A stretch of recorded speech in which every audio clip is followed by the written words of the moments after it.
Você já imaginou um líder político exigindo ser adorado como um deus enquanto ainda está vivo? Parece roteiro de filme, mas aconteceu de verdade na Roma Antiga. O imperador Domiciano não só queria respeito, ele queria veneração. Ele se declara o Senhor e Deus, e punia quem ousasse discordar. Como um homem conseguiu chegar a esse ponto de poder absoluto, e qual foi o preço que Roma pagou por isso? Olá pessoal, sejam bem-vindos ao nosso canal. Hoje vamos desvendar a história de um dos imperadores mais polêmicos de Roma. Um homem que quebrou todas as regras para se tornar uma divindade na Terra.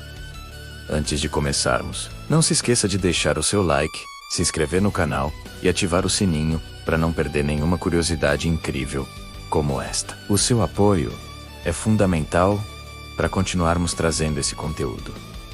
Vamos direto ao ponto. Domiciano assumiu o trono de Roma no ano 81 depois de Cristo. Seu governo durou 15 anos, um período que por fora parecia de estabilidade e força para o império, mas por dentro o clima era de puro terror e paranoia. Para entender Domiciano, precisamos voltar um pouco no tempo. Ele era o filho mais novo do imperador Vespasiano e irmão de Tito.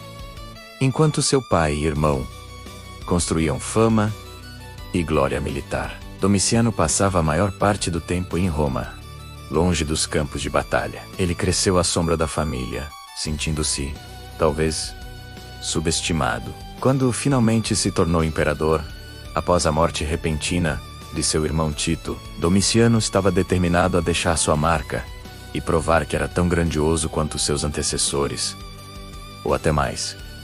Mas ele escolheu um caminho diferente. Em vez de buscar a glória apenas através de conquistas militares, ele decidiu elevar sua própria imagem a um patamar divino. Aqui está o ponto crucial que separa Domiciano de quase todos os outros imperadores.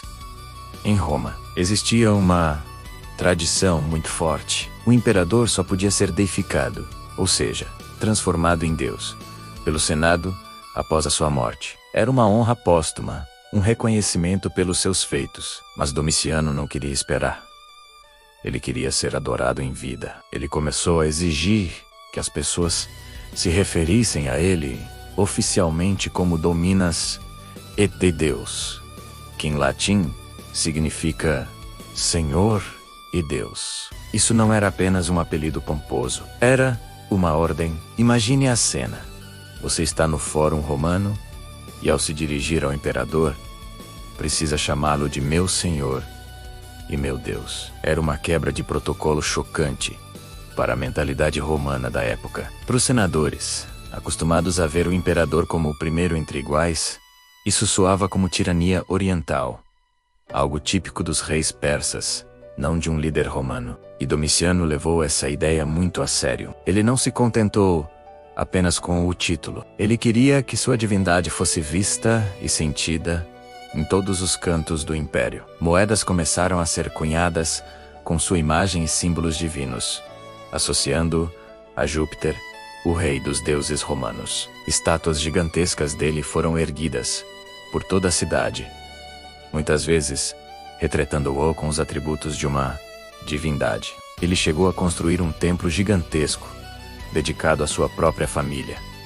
a dinastia Flaviana, colocando-se no centro desse culto. As cerimônias públicas se transformaram em rituais de adoração. Esperava-se que todos, do cidadão comum ao senador mais poderoso, mostrassem uma reverência quase religiosa na sua presença. Recusar-se a participar desses atos de veneração não era apenas falta de respeito, era considerado traição ao Estado. E a punição para traição em Roma era, na maioria das vezes, a morte. Essa obsessão pela própria divindade criou um clima insuportável, especialmente para a elite política. O Senado, que já tinha uma relação tensa com muitos imperadores, passou a viver sob um terror constante. Domiciano era extremamente desconfiado.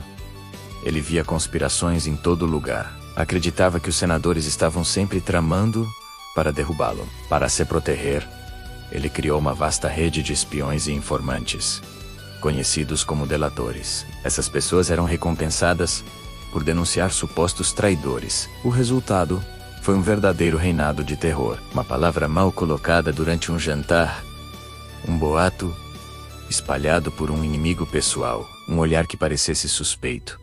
Qualquer coisa poderia ser usada como prova de conspiração. As acusações de traição se multiplicaram, e com elas, as execuções e os exílios. Muitas famílias ricas e poderosas de Roma foram destruídas nesse período. Grupos religiosos que praticavam o monoteísmo, como judeus e cristãos, também sofreram bastante sob seu governo. A recusa deles em adorar os deuses romanos, e principalmente o imperador, como um deus, era vista como um ato de deslealdade política. Para Domiciano, se você não o reconhecia como Senhor e Deus, você era um inimigo de Roma. Muitos foram perseguidos, não apenas por suas crenças, mas por essa suposta afronta à autoridade imperial e divina. Mas como diz o ditado, quem com ferro fere, com ferro será ferido. O medo que Domiciano espalhou por toda parte acabou se voltando contra ele mesmo. Os membros de sua própria corte,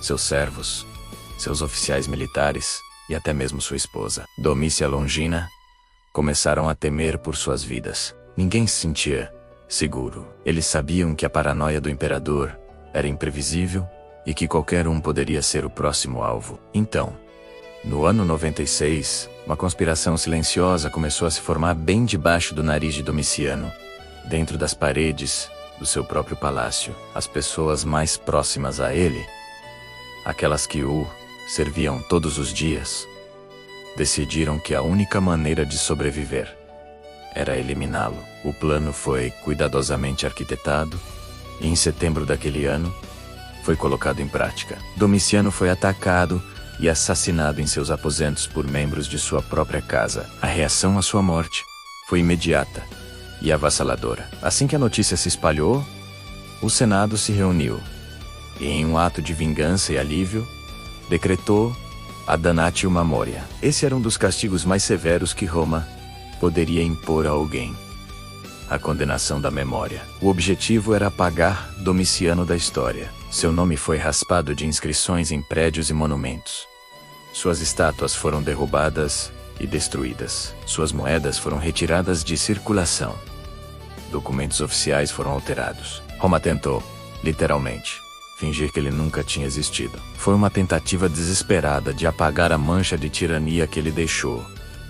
Mas a história tem suas ironias. Apesar de todos os esforços para apagá-lo da memória Domiciano, nunca foi completamente esquecido. Na verdade, a tentativa de apagá-lo só tornou sua história ainda mais fascinante. O homem que exigiu ser um deus em vida acabou sendo lembrado para sempre, não como uma divindade, mas como o exemplo máximo de tirania, paranoia e do perigo de um poder sem limites. A história de Domiciano nos serve como um poderoso lembrete de que a busca por poder absoluto muitas vezes corrompe absolutamente, e que nenhum líder, por mais poderoso que seja, está acima da própria história. E aí, o que você achou dessa história? Conhecia os detalhes sobre o imperador que queria ser um deus? Deixe sua opinião aqui nos comentários.